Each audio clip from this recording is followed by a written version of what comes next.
It's the 9th of August today, and of course prayers will be said in churches, and there'll be services across the world today, specifically to remember those who died and suffered for many years after the bombing of the Japanese city of Nagasaki 75 years ago today.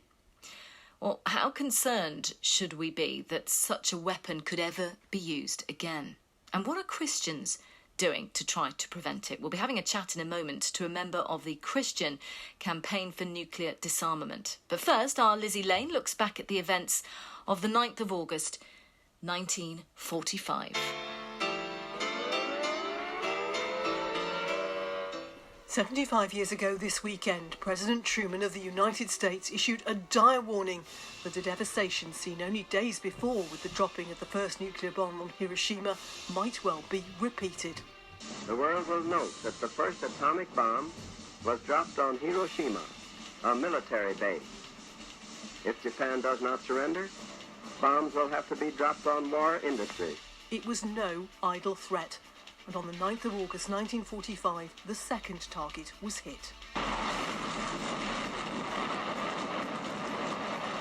That's the atomic bomb exploding at Nagasaki. The film was taken in a B-29 many miles away. All of you who see this picture can judge for yourselves the extent of the menace to civilization of this new weapon.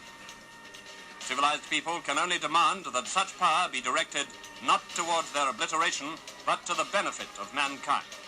The double tragedy for the people of Nagasaki was that they weren't even the intended target.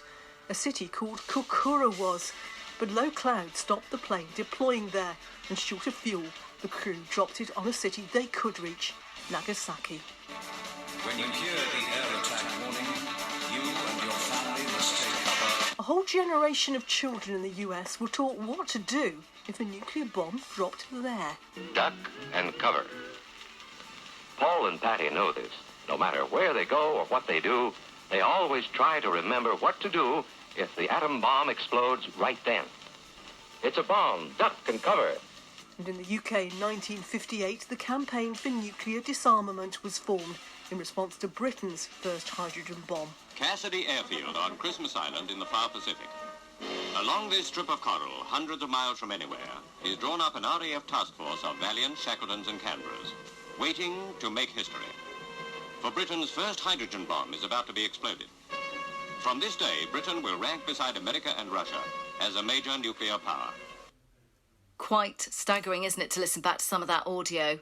Hairs on the back of the neck stuff. Well, let's speak to Russell Whiting, who's from Christian CND. Morning, Russell. Hi. Hello. So you think that today's anniversary is going to be well marked in services across the world? Yes, it's an incredibly solemn day to think about the 120,000 at least people who died in Nagasaki, and as well as offering prayers for them and for the survivors, we also pray today for those around the world who are campaigning to rid the world of nuclear weapons, because that is the only way we can stop this happening again. Yes, and with 75 years also comes that sort of longevity, the timeline, the possibility of fading living memory. How concerned are you that what happened, the horror in the aftermath of Hiroshima and Nagasaki, that will fade? We see this, don't we, with kind of lots of atrocities from history as the people who experienced it firsthand grow old and sadly die. But the great thing about modern technology is we're able to capture so many of those memories. And if your listeners just go on YouTube and search for Hibakusha, which is the Japanese name for the survivors, you can hear some of the absolutely harrowing and moving testimony of those who were involved. And it's really key that we listen to them, that we empathise with their experiences, but also that we honour them and we honour their memory by making sure that no one else has to live through this again. Well, it's not just the superpowers, is it? US, Russia, Great Britain, that now have nuclear capability. What are the concerns amongst the Christian CND about Pakistan, North Korea? We're incredibly concerned about all 9 nuclear-armed states. The nuclear weapons of Iran, North Korea and Israel and Pakistan and India are just as dangerous as those possessed by the UK, Russia and France and America. The more nuclear-armed states there are in the world means more nuclear weapons, and more nuclear weapons means more chance of one going off, either intentionally or falling into, quote-unquote, the wrong hands, not that we think there's any right hands for nuclear weapons, or that there's a misunderstanding. And the Cold War taught us on many occasions that the single actions of one person stopped nuclear war through a misunderstanding. So they really are incredibly dangerous, and 75 years after their first use in war, they've been used many more times since in tests, as Lizzie outlined in that piece. Now really is the time to focus the international community's minds on getting rid of these things before they get rid of us. Well, yeah, that's the bottom line, isn't it? So, I mean, in this country, the focus is on whether to replace our Trident nuclear deterrent. The word deterrent is kind of poignant there, and it seems to have worked. What is the stance of the CND on that? I mean, we certainly don't believe it is a deterrent against the threats that we face in the 21st century. Your listeners and everyone in the UK have been through quarantine of COVID-19. Nuclear weapons are no deterrent against a health pandemic. That is one of the threats that we face this century. Individual terrorists, lone wolf terrorist attacks is another, and of course cyber and climate change above all else.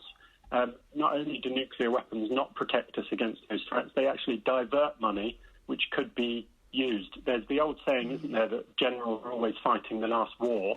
Well, with the case of nuclear weapons, we're actually fighting a war that took place perhaps in the middle of the last century. Lots of retired army personnel have spoken out against nuclear weapons and said that it diverts funds away from what we actually need to be focusing on.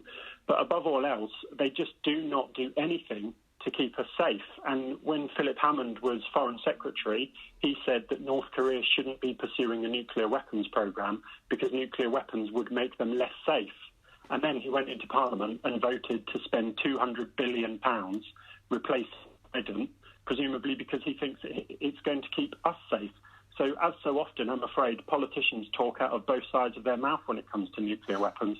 You can't say on one hand you want a world without nuclear weapons and then spend $200 billion ensuring that you're going to have them for the next 35 years.